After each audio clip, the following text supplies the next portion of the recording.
constant effort of finding balance between hustle culture and, I would say, normal culture. That's the difference we're trying to identify. That unsolvable problem, something that has been bothering you for hours. Like you start seeing numbers and equations everywhere, like the 21 movie. I'm Karthik, I had to give the car analogy. As managers, as leaders, it's very important for us not to just focus on creating positive environments, but also not creating negative environments. It's very important to know that it's okay to pause and sometimes pause for a longer time, and it's fine. They are given to you for a reason. You got to take the time off, right? Come on, there's always going to be work. Work just starts and stops. Knowing when you can come back and, hit it out of the park is on you, and the company is still watching.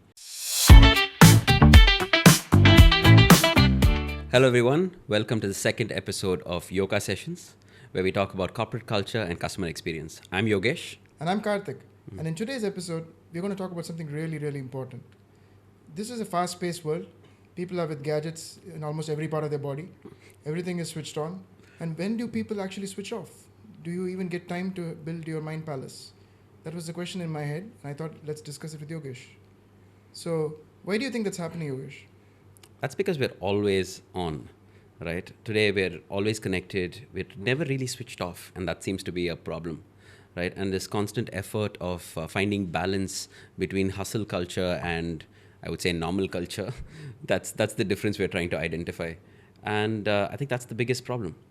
But before we go any further, let's pause for a second. What is hustle culture? For me, hustle culture is a glorified overworker. Person who's on 24/7 and still believes that they don't do enough. Got it. And that's a problem. Your thoughts, Karthik?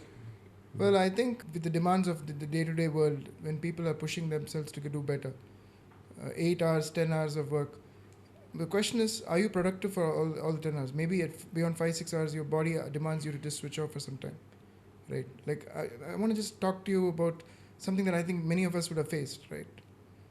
When you're doing your math or physics or maybe accountancy, depends on whether science or commerce, but like that unsolvable problem, something that has been bothering you for hours. Like you start seeing numbers and equations everywhere, like the 21 movie. Right, and then you just take a step back, go have a coffee, or maybe just chill out with some lounge music and come back. And then voila, the answer is right there. It was staring at you right in front, and you were able to solve it in a jiffy. I mean, has that ever happened to you? Yes, it has. 100 times, to say the least. And it can create a lot of pressure. True. In fact, you kind of beat yourself up over it. And sometimes when you step back and look at it from a different lens, you're able to solve it. I think stress also doesn't allow you to solve the problem when it's right in front of you, when the answer isn't right in front of you, And that's a big thing. Yeah, and the most important thing is with the current pressures of corporate life, with numbers and the pressure of targets and demanding like disruptive technologies like Gen AI. Like, you not heard about that? Yeah, disruptive. Everything's disruptive. Everything disruptive. If it isn't disruptive, that means you're not doing enough. Yeah, so everybody wants to be more productive, and that is pushing people to push all buttons and really, but if you're a 1.6 liter car with like 150 horsepower, there's only so much that you can do. You need to switch off. The engine needs to cool down, right? I mean, I'm Karthik, I had to give the car analogy. I agree. Basically, what you're trying to say, Karthik, is taking time off is important. Agreed. You need to just cool off a bit and come back afresh. And there are massive, massive benefits to it. Health benefits, I think we would have seen 100 articles, maybe 1,000 articles in terms of the health benefits and the mental health benefits you have taking some time off and coming back. As managers, as leaders, it's very important for us not to just focus on creating positive environments, but also not creating negative environments. When you take time off, you can recharge your batteries, come back afresh, and many times you do things faster. And not necessarily it's beneficial only at your workplace. It has an equal impact or more in your personal life. And make no mistake about it, it is very important. Your personal life is very important. In fact, I would put that primary over anything else. So Yogesh, are you telling me that if you're not taking time off, you're setting a negative culture as a leader? So this is how I look at it, Karthik. As a leader, you should be leading by example. And you focusing on prioritizing your mental health sets the right tone and attitude across the team, right? Many a times, people are actually worried, in fact, scared to go to their managers and say, hey, you know what, I want a long leave. And that is a bad space for managers.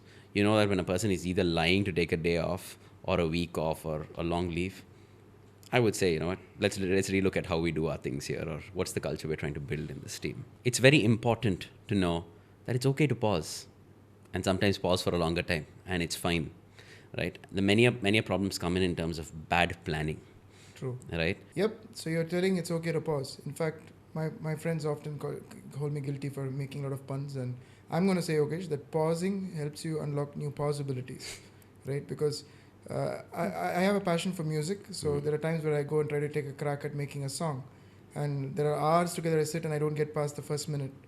Then I just go, just as I, same like my math example, right? Just take some time off, get your head into a different space, and then I'm able to construct a tune which probably I would not have been able to do for the last a week or so. So the brain works in funny ways, and like whether it's Sony or a Samsung, your remote comes with a play and a pause button. There's a reason, guys. So it's very, very important for us to pause. Speaking of, you know what? Let's share a few tips on how it's being done. As people leaders, the key is to just plan ahead. Being transparent about when these leaves are coming up well in advance helps you plan better, right? And put all your contingencies in place. And that helps you feel not so guilty, or not guilty for that matter, to take the time off, and the time off that you need, instead of saying, hey, let me cut it short here and cut it short there, right? And that's very, very important. And planning ahead helps a fair bit. And what I've seen happen many a times is I've seen my team step up to the occasion, right? And it gives them the opportunity to grow. And if things go south, it's okay. They will either step up for it, or you know what you need to be prepared for the next time around. And this is the environment you need to create. So viewers, whatever you just heard from Yogesh now is actually a true happening. So 2-3 weeks back when the quarter was closing and we were all running behind the numbers, I was in a lot of pain and my friend was in Spain, right? And he was there for almost 2 weeks. His team ran seamlessly. They had planned it beautifully. So I want to know like 3 things that you did to plan effectively for to enjoy your time off, because I saw the Instagram posts. Clearly you had a lot of fun. So for me, 3 things, right? So the first thing for sure, I had planned this well in advance. My managers knew exactly when I was going, how long I was going for, Got it. and everything. The second, give them the authority to make those decisions. They will rise to the occasion, and they did. And they did amazingly well. I am super proud of what they did. But I think that gives them not just a sense of entitlement, but a level of accountability and how to take things further. And in hindsight, it's also a selfish motive for managers to see who their next leader is, or what potential each person has, or how much they can showcase, right? And the third thing, of course, is not, and this is not I'm on the fence on this one. I'm never entirely switched off, right? Even when I was there were a few days I said that I will be on for X amount of time at this hour to ensure that I was on top of work. Like focus times. Like focus times, but focus time is too much. I would say it would just be for a meeting to say, hey, is everything on track? Is everything not on track? If so, what requires my attention? Does it really require my attention? All those trivial questions. And we went ahead. So those 3 things really helped me out. But third point, I'm on the fence on. I don't really advocate for it. I guess it's to just manage my own expectations. Inspiring to see this and this plan. I think it's pretty cool. But I think I want to revisit what you just said some time back. You said something about feeling guilty about taking leaves. I want to point you out to an interesting fact. I think in India we have this culture of amassing or saving wealth for our future generations, right? I mean, we have grandfathers, fathers. I think one of the best saved wealth is earned leaves. I don't understand. What are you doing with them? What are you doing with that, guys? Like, use them, right? So I don't see any point, because it's not like you're getting award for like the maximum number of leaves, right? So they are given to you for a reason. You got to take the time off, right? So just disconnecting. Okay, I'm going to get really philosophical here. When you appreciate light when there's darkness. Yoda. This is Yoka, but we are doing a Yoda moment. But I think it's important to consider mental health and come back with fresh perspective so that you're more productive and you're able to prioritize and do things far more effectively, because at the end of the day, we are still in the hustle culture. Let's not forget that. I mean, we got to do what we got to do. But if you want to do it better, I think it's important for us to give us that headspace and mind palace and take time off. Or if you can't take time off, at least cultivate a hobby. This is what I see, Karthik. A lot of people feel guilty because they have the fear of missing out, FOMO, right? In terms of, hey, if I'm not here, will I miss out this particular announcement by that person when there's this important person coming in office, and what happens then? And come on, there's always going to be work. Work just starts and stops. And when you finish something, there's always something that takes its place. That wasn't a Hydra reference, but it happens, right? Having said that, it's a common feeling, but it's very important to take the time off, get well rested, and come back. If I were to relate to an example, it's like when I wanted to run or at least train for running, right? I was like, you know what, let's go really fast in the treadmill as long as possible. I couldn't do it. I was like, you know what, 8, 12, 14, and I couldn't go past 30 seconds or a minute sometimes. That's it. That's pretty much it. You need to, when I did that 14 and I couldn't do it. And I thought I'd do this every day. Then this guy next to me, a fairly seasoned man, comes up to me and says, hey, you know what? Take 2 days off. Try it once a week or twice a week and then go from there. And I could see myself improve. I'm not saying I run a fair bit today, but that's technically what I'm trying to say. Take some time off to do really well. And that's key. I mean, I am reading about some companies that are really forward thinking in this aspect. They're giving paid vacations. They're giving unlimited time offs. They're trusting employees to, to be able to be accountable and prioritize their work effectively, and give them the space to prioritize mental health. I know another SaaS company that has given Vipassana leave for the employees because they believe that prioritizing mental health. For those who don't know what Vipassana is, Karthik. Vipassana is almost a meditative retreat where you're basically going to be in silence. You'll be meditating, and you'll be away from gadgets. I'm terrified just thinking about it. But people do that. It is said to have amazing effects, and it's nice to see companies give this focus because at the risk of repeating myself, if you want to be switched on and deliver always, you got to switch off. Yeah, but I think it's also misunderstood in a way, Karthik. Okay. It is a two-way street, right?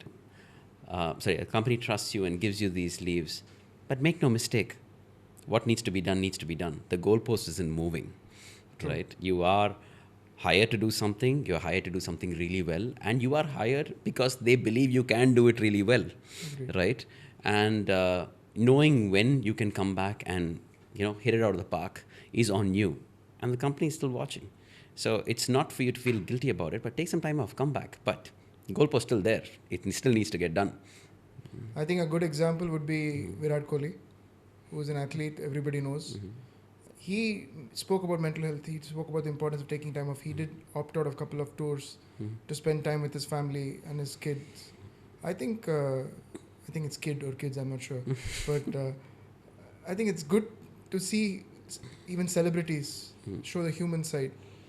That it's important to prioritize, the personal and emotional health, right? And if celebrities can do it, managers, you are human too. So we can do that as well for our teams, because it's okay to show vulnerability. It's okay to show the need to just disconnect and come back. Like last week, I told my teammate saying, like, I'm actually stressed, and I said, it's okay. We're riding the wave together, right? It's fine.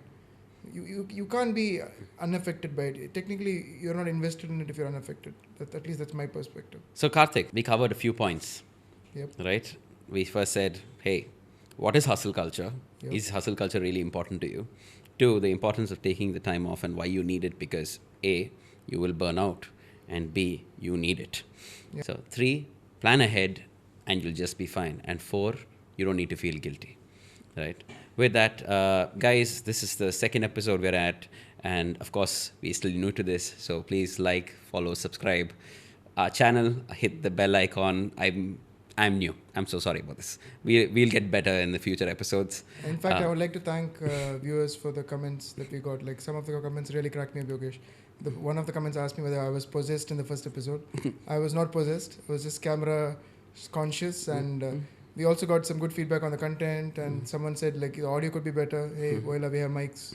So we are working. It's a constant thing to get better, and we're going to enjoy doing this more often and come up with some more interesting topics. So So see you in the next one. Thank you. Thank you for your time. Cheers. And stay brutal with your comments. Thank you.